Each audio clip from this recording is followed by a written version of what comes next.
नमस्कार दोस्तों, मैं आपका साथी रजत पाल आपके अपने परिवार टॉप 5 में आपका हार्दिक स्वागत करता हूं। उम्मीद करता हूं आप सब एकदम बेहतर होंगे और बेहतरीन होंगे। जैसा कि प्रोनाउन की हम 2 क्लासेस पहले कर चुके हैं, यानी प्रोनाउन की डेफिनेशन, प्रोनाउन क्या होता है, कैसे बने, क्यों बनते हैं प्रोनाउन, वो सब आपने अच्छे से जान लिया होगा। और हमने प्रोनाउन के 4 टाइप भी कर लिए थे। कौन कौन से 4 टाइप किए थे हमने पहला करा था अपना पर्सनल प्रोनाउन। पर्सनल के बाद हमने किया था पजेसिव प्रोनाउन। पजेसिव के बाद रेसिप्रोकल, और रेसिप्रोकल के बाद अब हम कर चुके थे इंडेफिनिट। यानी 4 टाइप अब हम कर चुके थे। अब 4 के बाद हमारा होगा इंटेरोगेटिव प्रोनाउन। इंटेरोगेटिव कह लीजिए या इसको रिलेटिव प्रोनाउन कह लीजिए। तो इंटेरोगेटिव प्रोनाउन क्या होता है, देखो आप डाल लेंगे heading interrogative pronoun.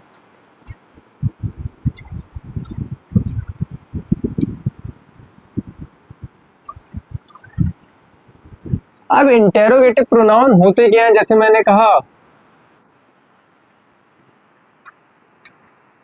Who, which,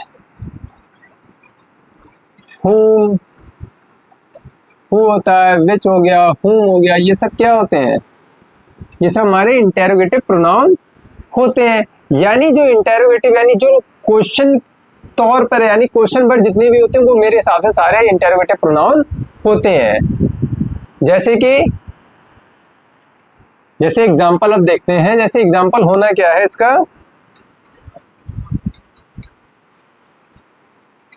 who teaches you. इसका क्या हो गया, हु माने क्या होता है, कौन, टीच माने पढ़ाता है, यू माने तुम्हें, यानी तुम्हें कौन पढ़ाता है। जो यू होगा, यू हमारा क्या हो जाएगा, यू हो जाएगा हमारा इंटेरोगेटिव प्रोनाउन। क्या हो जाएगा, इंटेरोगेटिव प्रोनाउन हो जाता है। अब दूसरी बात ये भी, जैसे मैं कह दूं, दूसरा एग्जांपल जैसे मैं लूं, मैंने कहा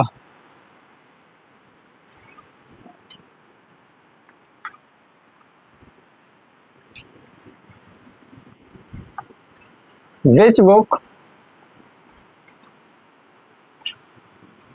डू यू रीड।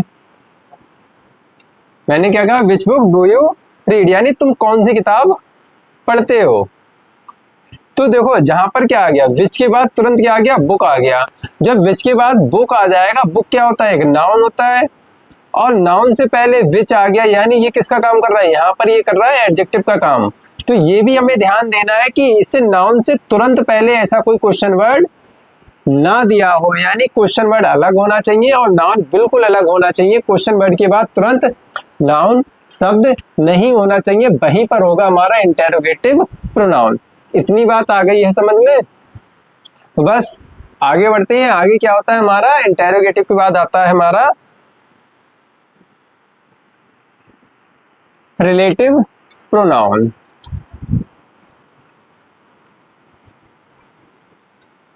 क्या होता है relative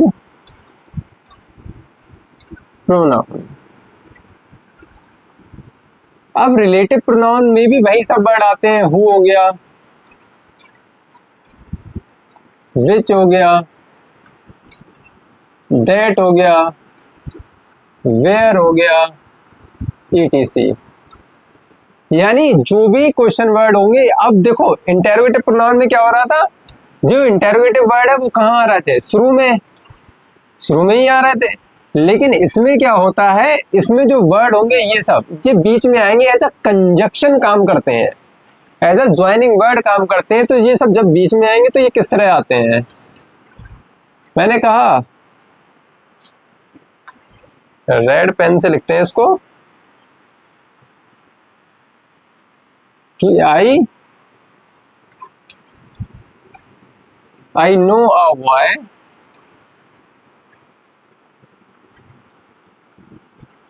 who is your friend।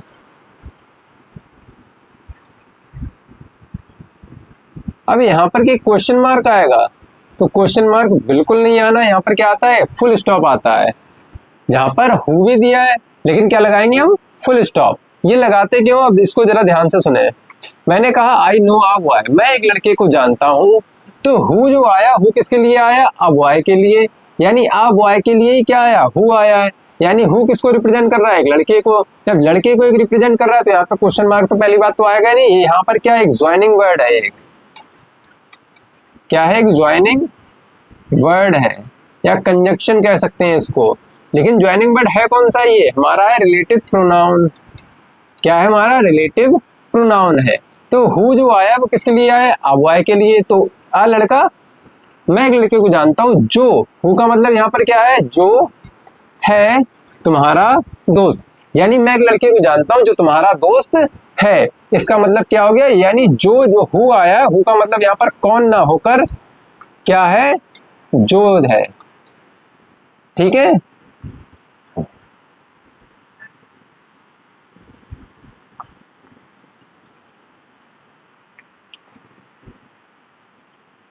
I bought a book. I bought a book which is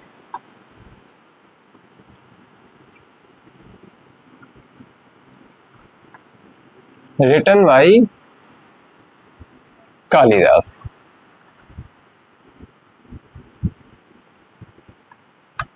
अब यहां पर भी क्या आया है, यहां पर भी आया हमारा विच। जब विच आया है, मैंने कहा आई बाउट अ बुक, मैं एक पुस्तक खरीदी, मैंने एक पुस्तक खरीदी, बुक खरीदी। विच माने क्या है, जो की, यानी जो की, या कह सकते हैं कि केवल क्या है, जो रिटन, जो लिखी है, किसने लिखी है, कालिदास ने, जो कालिदास के द्वारा लिखी गई है। मैंने एक पुस्तक खरीदी जो कालिदास के द्वारा लिखी गई है। तो यानी यहाँ पर विच, हु, ये सब क्या है, एक ज्वाइनिंग वर्ड है, एक रिलेटिव प्रोनाउन है। यहाँ पर इनका मतलब क्वेश्चन वर्ड की तरह ना रहकर यहाँ पर इनका मतलब बिल्कुल ही बदल जाता है, जो, सो, जो कि, इन सब से रिलेट करता है। ठीक है, अब दो चीजें हमारी बची हैं, उनको पहले कर लेते हैं। एक तरफ लिख लेंगे रिफ्लेक्सिव, रिफ्लेक्सिव प्रोनाउन, एक तरफ लिख लेंगे एम्फेटिक प्रोनाउन। एक तरफ रिफ्लेक्सिव और एक तरफ क्या लिख लेंगे हम, emphatic pronoun.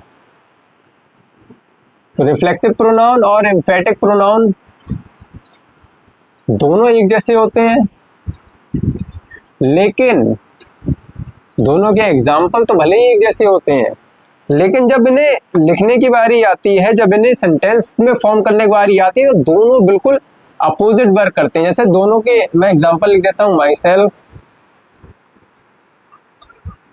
Her self, himself, ourself, etcetera. तो ये जो है, ये एग्जांपल किसके हैं, ये दोनों के ही एग्जांपल है। यानी एम्फेटिक में भी ये यूज होते हैं और रिफ्लेक्सिव में यूज होते हैं। अब एम्फेटिक और रिफ्लेक्सिव दोनों को एक मिनट समझ लेंगे अच्छे से। अब देखो रिफ्लेक्सिव क्या होता है, फिजिक्स में पढ़ा होगा कि रिफ्लेक्स यानी रिफ्लेक्सिव जो क्या कहते हैं, रे होती है, वो क्या करती है, एक जैसे बिंदु पर कहीं पर हम डालते हैं तो रिफ्लेक्स होकर क्या होती है, हमारे तरफ ही आ जाती है। एम्फेटिक क्या करता है, एम्फेटिक अगर आपने पहले सेंटेंसेस में पढ़े होंगे इंडेफिनिट के, तो उसमें मैंने बताया एम्फेटिक क्या करते हैं। एम्फेटिक जब दबाव डालते हैं किसी बात पर, आपकी जोर देकर जो बोली जाती है उसको कहते हैं एम्फेटिक। ठीक है, तो जब जोर देकर कोई भी चीज कही जाएगी तो वो आएंगे हमारे एम्फेटिक में। जब जो वर्क होगा वो लौटकर खुद किस पर आ जाएगा, सब्जेक्ट पर आ जाएगा। यानी जिसका प्रभाव, इफेक्ट जो होगा वो किस पर पड़ेगा, सब्जेक्ट पर पड़ेगा। जब सब्जेक्ट पर इफेक्ट पड़ेगा तो वो क्या हो जाएंगे, हमारे रिफ्लेक्सिव प्रोनाउन। तो इसमें लिख लें, इसमें इफेक्ट सब्जेक्ट पर पड़ता है, सब्जेक्ट पर पड़ता है।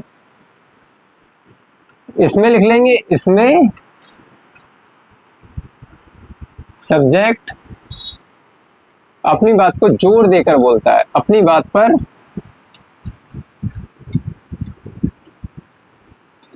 जोर देकर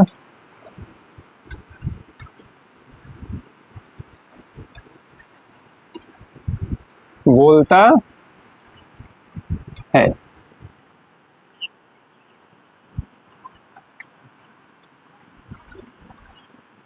जैसे इसके एग्जाम्पल लिखें,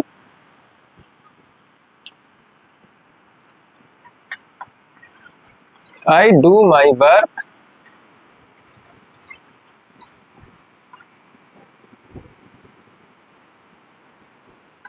माई सेल्फ। दूसरा एक और लिख लें,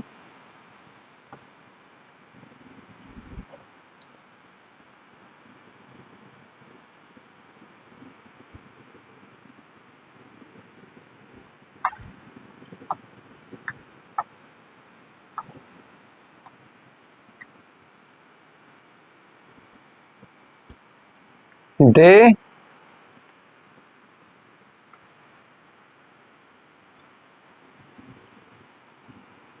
प्रिपेयर्ड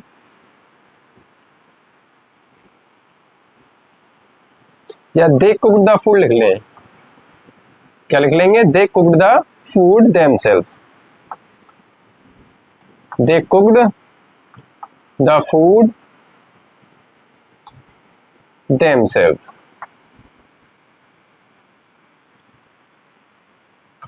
अब यहां पर जो मतलब होता है इसका हिंदी मीनिंग क्या लगता है? मैं डू माई वर्क, मैं काम करता हूं, मैं अपना काम करता हूं खुद, मैं अपना काम खुद करता हूं या स्वयं करता हूं।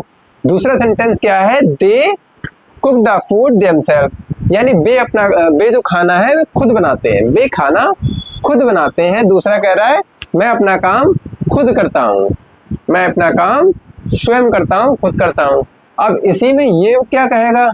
इसी वाले सेंटेंस को I myself do my work. दूसरा क्या कहेगा?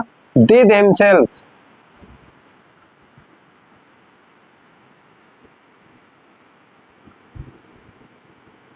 Cooked the food.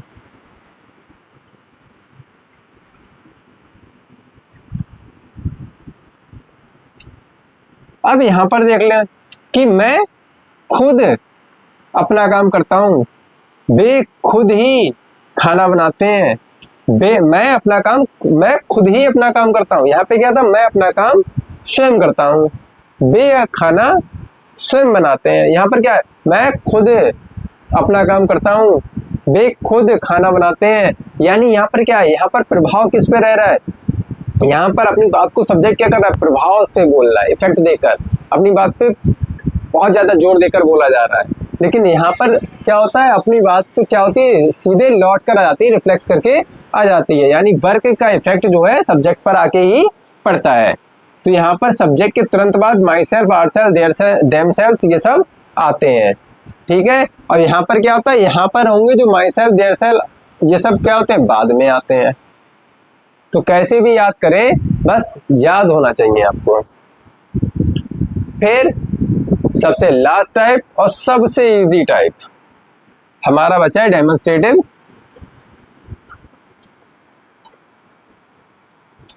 प्रोनाउन का। डेमोन्स्ट्रेटिव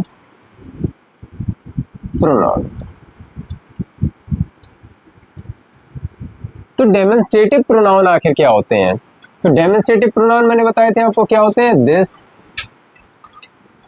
दैट, दीज और दोज, ये बताए थे। अब देखो ये किस तरह से क्या होते हैं। मैं दो सेंटेंस लिख रहा हूं, एक ही सेंटेंस दो तरह से है।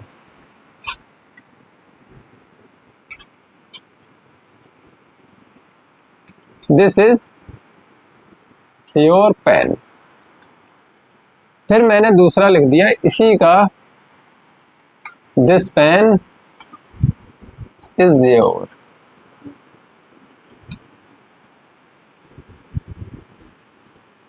दिस पेन इज योर्स और दिस इज योर पेन। अब इसी सेंटेंस को दो तरह से लिखा गया एक ही सेंटेंस को। यानी एक जगह क्या कह रहा है? यह पेन तुम्हारा है। दूसरी जगह कह रहा है यह पेन तुम्हारा है, यह तुम्हारा पेन है। क्या कह रहा है? यह पेन तुम्हारा है, यह तुम्हारा पेन है, यह पेन तुम्हारा है। वैसे अगर देखा जाए कोई डिफरेंस ज्यादा नहीं होता है, लेकिन इसमें देखो होता क्या है। एक जगह यहाँ पर जो क्या है पेन, पेन क्या होता है? नाउन। जब पेन नाउन होता है तो नाउन के साथ क्या आएगा? अब नाउन से पहले कोई भी चीज आ रही तो ये क्या हो जाएगी? ये हो जाती है हमारी एडजेक्टिव, यानी इसी को डेमोन्स्ट्रेटिव एडजेक्टिव बोलते हैं। यहाँ पर दिस के बाद क्या आ रहा है? हेल्पिंग वर्ब आ रही है, यानी ये क्या हो गया? डेमोन्स्ट्रेटिव प्रोनाउन हो गया। ये क्या हो गया? डेमोन्स्ट्रेटिव प्रोनाउन हो गया। यहाँ पर दिस क्या हो जाएगा? यहाँ पर एडजेक्टिव। यानी हमेशा याद रखना है कि दिस, दैट, दीज, दोस के बाद कभी भी नाउन वर्ड अगर डायरेक्ट दिया है तो प्रोनाउन नहीं होता है, वो क्या हो जाएगा? हमारा एडजेक्टिव हो जाता है। जैसे मैंने कहा दीज बॉयज, जब दीज बॉयज आ जाएगा तो जब बॉयज हो गया ये नाउन हो जाएगा, जब नाउन हो गया तो ये क्या हो जाएगा? एडजेक्टिव हो जाएगा। अब मैंने क्या, दीज आर, अब दीज है, दीज के बाद क्या है? आर आ रहा है, आर हेल्पिंग वर्ब है, यानी दीज क्या हो जाएगा? ये प्रोनाउन हो जाएगा। यहाँ पर ये क्या है? एडजेक्टिव है। तो बस इतना ही अंतर होता है कि नाउन जो दिस, दैट, दीज, दोस है उनके बाद अगर नाउन है तो वो दिस, दैट, दीज, दोस वो क्या हो जाएंगे? एडजेक्टिव। अगर नाउन नहीं है तो वो क्या होते हैं? हमारे प्रोनाउन वर्ड्स होते हैं। बस इतना ही इसमें अंतर होता है और कुछ भी नहीं है, इतना ही है। प्रोनाउन अच्छी तरह से कंप्लीट हो चुका है, सबको समझ में भी आ गया होगा। बस इतना ही है, 3 वीडियो हो चुकी है और जितनी भी वीडियो हुई है यानी प्रोनाउन की, टेंसेस की, वो भी आप कंप्लीट कर लीजिए। अपना वर्क समय के साथ कंप्लीट करेंगे तो आपका रिजल्ट और ज़्यादा शानदार हो जाएगा। तो बाकी मिलते हैं कल नेक्स्ट वीडियो में, तब तक के लिए नमस्कार, जय हिंद।